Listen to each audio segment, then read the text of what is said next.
स्वागत है मेरे प्यारे मित्रों। तो फिर अभी हम फैन और वाई की कहानी को आगे बढ़ाते हैं।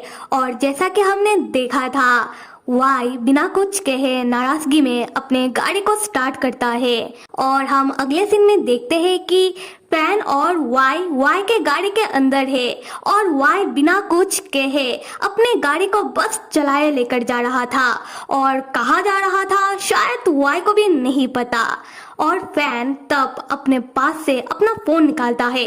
फैन देखता है कि फैन के फोन में तो सिर्फ 1-2% ही चार्ज बचा हुआ है।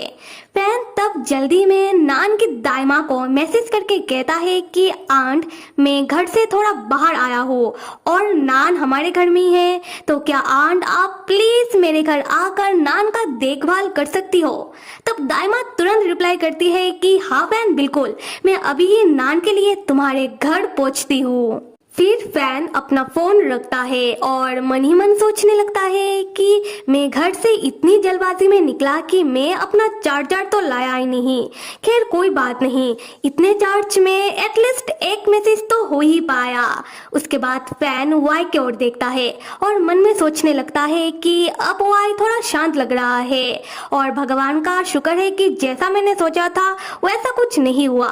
मतलब वाई इतनी भी स्पीड में गाड़ी नहीं चला रहा, गाड़ी का स्पीड ठीक ठाक ही है, पर ये लड़का इतनी देर से कुछ कह क्यों नहीं रहा है। और यहाँ हमें पता चलता है कि वाई को गाड़ी चलाते हुए दिन से रात हो चुकी है। खैर हम वाई को देखते हैं। वाई तब अपनी ही धुन में अपनी गाड़ी को चलाते हुए हाईवे के रास्ते से होकर जंगल के रास्ते चला आता है। और वाई जब जंगल के रास्ते अपनी गाड़ी को चलाए लेकर जा रहा था, उसी वक्त वाई की गाड़ी के पीछे कुछ चीज आकर वाई की गाड़ी को पीछे से जोरदार टक्कर मारता है, जिससे वाई तुरंत अपनी गाड़ी का ब्रेक लगाकर अपनी गाड़ी को रोकता है। और इतनी जोरदार टक्कर होने के बाद फैन घबरा जाता है। फैन वाई से पूछता है कि वाई ये क्या था। वाई कहता है कि मुझे क्या पता। तब फैन कहता है कि वाई देखो तो सही कि क्या हुआ है, ऐसे गाड़ी चलाना खतरनाक हो सकता है, सही नहीं रहेगा। वाई तब अपनी गाड़ी के साइड मिरर से अपनी गाड़ी का पीछे का नजारा देखने लगता है कि वाई की गाड़ी को पीछे से किस चीज ने टक्कर मारी है। वाई देखता है कि वाई की गाड़ी को बहुत सारी गाड़ी फॉलो करते हुए ठीक वाई के गाड़ी के पीछे आकर खड़ा होता है और इनमें से एक गाड़ी जानबूझकर वाई की गाड़ी को पीछे से टक्कर मारता है। और ये देखते ही वाई समझ जाता है कि अभी मामला कुछ तो गड़बड़ है। वाई तब तुरंत अपनी गाड़ी को स्टार्ट करने लगता है, पर वो सारी गाड़ियां तब आकर वाई की गाड़ी को चारों ओर से घेर लेता है और वाई की गाड़ी को बीच में ही रोक लेता है। खैर वाई तब इतनी सारी गाड़ियों को परेशान होकर देखने लगता है और अपने मन में कहता है कि डैम, इतनी सारी गाड़ियां इस वक्त यहाँ कहाँ से आ गई। तब वाई नोटिस करता है कि सारी गाड़ियों में से एक गाड़ी वाई के सौतेले बड़े भाई का है। ये देखकर वाई मन में कहता है कि लो हो गया, मैंने मेरे सौतेले बड़े भाई का पोल पट्टी मेरे पिताजी के सामने खोल दिया था। मुझे पता ही था कि ये आदमी मुझसे बदला लेने के लिए जरूर आएगा, पर ये दिन आज होगा ये नहीं पता था। तब वाई का सौतेला बड़ा भाई किसी विलेन की तरह अपने गाड़ी से उतरता है और साथ ही साथ बाकी सारी गाड़ियों से भी सारे गुंडे बदमाश भाई साहब लोग भी उतरते हैं। खैर दूसरी तरफ हम फैन को देखते हैं। फैन को यहाँ कुछ भी समझ नहीं आ रहा था कि अचानक ये सब क्या हो रहा है। फैन तब वाई की ओर देखने लगता है। वाई तब अपना सीट बेल्ट खोलते हुए फैन की ओर देखता है और फैन के होठों में अपना उंगली रखता हुआ कहता है कि आप इस गाड़ी के अंदर ही बैठे रहना, बिल्कुल मत हिलना, और हम दोनों अभी यहाँ से एक साथ भाग नहीं सकते, तो आप बिल्कुल खामोशी से चुपचाप यही बैठे रहना। ये कहने के बाद वाई गाड़ी से उतर जाता है और गाड़ी को बाहर से लॉक कर देता है। फैन तब चिल्लाने लगता है कि वाई तुम कहाँ जा रहे हो। वाई तब बिना कुछ कहे चलते हुए अपने सौतेले बड़े भाई के सामने आकर खड़ा होता है और अपने सौतेले भाई की ओर देखकर मुस्कुराता हुआ कहता है कि क्या इत्तेफाक है बड़े भाई, मुझे लगा नहीं था कि मेरा मुलाकात आपसे यहाँ होगा। वाई का सौतेला बड़ा भाई जो बहुत सारे गुंडे बदमाश भाई साहबों को अपने साथ लेकर आया है वाई को सबक सिखाने के लिए। खैर वाई का सौतेला बड़ा भाई वाई से कहता है, वाई अपना ये नाटक बंद करो। खैर वाई का सौतेला बड़ा भाई तब वाई को एक जोरदार मुक्का मारने के लिए अपना हाथ उठाता है। वाई भी तब अपने सौतेले बड़े भाई का हाथ तुरंत पकड़ लेता है और मुस्कुराते हुए कहता है कि बड़े भाई आप कितने गर्म मिजाज के हो, अगर मुझे चोट लग जाता तो क्या होता हा? जब पिताजी पूछते तब आप क्या जवाब देते? तब वाई का सौतेला बड़ा भाई गुस्से में वाई से कहता है, तुम्हें क्या लगता है कि हमारे पिताजी को उनके छोटे बेटे से कोई मतलब है? अगर तुम्हें चोट लग भी जाए या फिर तुम मर भी जाओ तो पिताजी को इससे कोई फर्क नहीं पड़ेगा, समझे? तब ये सुनकर वाई को बहुत गुस्सा आता है और गुस्से में वाई अपने सौतेले बड़े भाई को अपनी बड़ी बड़ी आंखों से घूरने लगता है। तब वाई के सौतेले बड़े भाई को भी बहुत गुस्सा आता है। वाई का सौतेला बड़ा भाई वाई से कहता है कि मुझे ऐसे आंखें दिखाने का कोई फायदा नहीं होगा। वाई तुम्हें क्या लगता है कि तुम आज इस रास्ते से बचकर बाहर जा पाओगे? इस पूरे रास्ते पर सिर्फ मेरे आदमी लोग हैं, तो तुम आज यहाँ से बचकर कहीं नहीं जा पाओगे। यह सुनकर वाई चौंक जाता है। वाई तब अपने नजरों से अपने चारों ओर देखता है और परेशान होता हुआ मन में कहता है, फैन भैया मेरे साथ है और वो इस वक्त गाड़ी के अंदर है और यहाँ पर इतने सारे लोग हैं, मैं इतने सारे लोगों को एक साथ अकेला नहीं संभाल पाऊंगा। तब वाई का सौतेला बड़ा भाई वाई को परेशान देखकर मुस्कुराता हुआ कहता है कि क्या हुआ खामोश क्यों हो, डर गए? वाई तब अपने सौतेले बड़े भाई का हाथ छोड़ देता है और अपना सर झुका लेता है और वाई यहाँ बेबस होकर मजबूर होकर अपने सौतेले बड़े भाई से कहता है कि बड़े भाई मुझे माफ कर दो, मैं गलत हूँ, आप तो बड़े हो ना, तो आप मेरे साथ जो चाहे वो कर सकते हो, मैं कुछ नहीं कहूँगा। तब वाई का सौतेला बड़ा भाई वाई के पैरों में एक जोरदार लात मारकर वाई को वाई के घुटनों के बल जमीन में गिरा देता है और यहाँ पर हम साफ साफ देख पाते हैं कि वाई कितना बेबस हो चुका है। ऐसा नहीं है कि वाई अपने सौतेले भाई को सबक नहीं सिखा सकता, वाई यहाँ खामोश सिर्फ फैन के लिए है। खैर वाई का सौतेला बड़ा भाई तब हंसते हुए वाई से कहता है, क्या हुआ वाई, दर्द हो रहा है? उसके बाद वाई का सौतेला भाई वाई के ऊपर इल्जामात लगाना शुरू करता है कि वाई तुमने मेरे खिलाफ प्लॉटिंग की, तुमने मेरे खिलाफ ये किया, तुमने मेरे खिलाफ वो किया।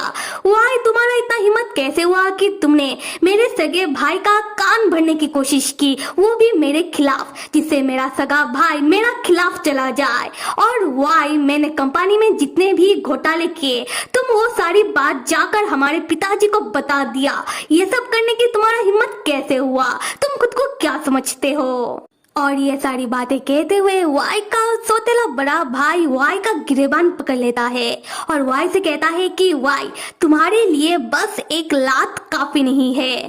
तब वाई कहता है कि बड़े भाई आपको किसने कह दिया कि मैंने आपके खिलाफ कोई भी प्लॉटिंग किया है, और ना ही मैंने हमारे दूसरे भाई का कान आपके खिलाफ भरा है, और आपको किसने कह दिया कि मैंने आपके खिलाफ जाकर आपकी सारी करतूतें हमारे पिताजी को बताइए? बड़े भाई मुझे इन सारी बातों के बारे में कुछ भी नहीं पता। तब वाई का सौतेला बड़ा भाई खड़ा होता है और स्टाइल से स्मोक करता हुआ कहता है कि तो वाई तुम ऐसे नहीं मानोगे, जब तक तुम्हें सही तरीके से पिटाई नहीं पड़ेगी तब तक तुम अपना गलती नहीं मानोगे, है ना? उसके बाद वाई का सौतेला बड़ा भाई अपने गुंडे बदमाश भाई साहब लोगों को हुक्म करता है कि जाकर वाई को बांध दो, और मैंने जहाँ कहा वाई को वहाँ लेकर आओ। उसके बाद वाई को कैसे पीटना है, कैसे धोना है, मैं तुम लोगों को बाद में बताऊंगा। और हाँ, एक बात को याद रखना, मेरे छोटे भाई वाई को मार्शल आर्ट आता है, तो थोड़ा संभाल कर। तब वाई भी अपने सौतेले बड़े भाई के सामने अपना दोनों हाथ आगे कर देता है कि लो बांध लो मुझे, और मन ही मन कहता है कि ये सब मैं सिर्फ फैन के लिए सह रहा हूँ। दूसरी तरफ हम फैन को देखते हैं। फैन गाड़ी के अंदर से बाहर देखता है जहां बहुत सारे लोग मिलकर वाई को परेशान कर रहे हैं, वाई को बांध रहे हैं। ये देखकर फैन परेशान होने लगता है। फैन तुरंत अपना फोन निकालता है, पर फैन देखता है कि फैन का फोन का बैटरी तो खत्म हो चुका है, इसलिए फैन का फोन भी स्विच ऑफ हो गया है। फैन परेशान होकर मन में सोचता है कि अब तो मैं पुलिस को भी कॉल नहीं कर सकता। उसके बाद फैन गाड़ी के अंदर से गाड़ी के दरवाजे को जोर जोर से पीटने लगता है कि गाड़ी का दरवाजा खोलो। वाई, तुम लोग कौन हो और वाई को बांधकर कहां लेकर जा रहे हो? तब फैन गाड़ी के अंदर से गाड़ी के दरवाजे को इतनी जोर जोर से पीटने लगता है कि दरवाजे को पीटने का आवाज बाहर खड़े हुए सारे ही लोग सुन लेते हैं। तब वाई भी अपनी गाड़ी की ओर देखता है और इरिटेट होता हुआ मन में कहता है, बेवकूफ कहीं के। खैर, तब वाई का सौतेला बड़ा भाई वाई से पूछता है, वाई, तुम्हारे गाड़ी के अंदर कौन है? हाँ। वाई कहता है कि मुझे नहीं पता, गाड़ी के अंदर जो भी है मैं उसे नहीं जानता। वाई का सौतेला बड़ा भाई कहता है कि तुम नहीं जानते, मेरा कोल्ड भाई जो अपने साथ किसी को भी नहीं रखता, उसने अपने गाड़ी के अंदर किसी को बिठा रखा है। हाँ।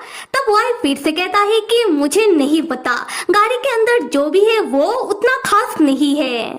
वाई का सौतेला बड़ा भाई तब हंसता हुआ कहता है कि खैर कोई बात नहीं, अभी पता चल जाएगा।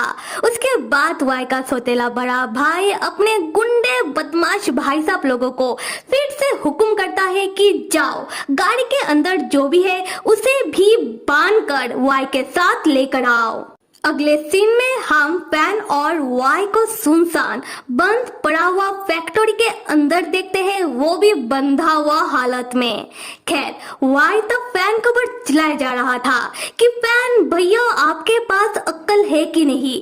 मैंने आपको कहा था ना कि आप खामोश होकर गाड़ी के अंदर ही बैठे रहना, तो आप इतना शोर क्यों कर रहे थे? फैन भी वाई के ऊपर चिल्लाता हुआ कहता है कि वाई, तुम्हें वो सारे गुंडे बदमाश भाई साहब लोग मिलकर परेशान कर रहे थे, तुम्हें बांध करके ही लेकर जा रहे थे, तो मैं क्या करता? क्या बैठे बैठे देखता?